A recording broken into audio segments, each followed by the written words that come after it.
conserving blue carbon ecosystems like seagrass, mangroves, and marshlands is important because they store 3 times more carbon than forest and land ecosystems. They also provide jobs and income to local economies, improve water quality, support healthy fisheries, and provide coastal protection. However, it is estimated that half of the global mangrove cover has disappeared in the last 40 years. Did you know Sri Lanka was designated as the global mangrove champion under the Commonwealth Blue Charter?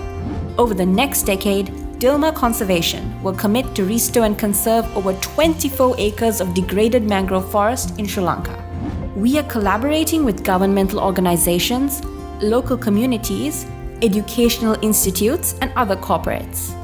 We aim to create a replicable model which will restore mangrove and shallow marine ecosystems with socio-economic development by the year 2030.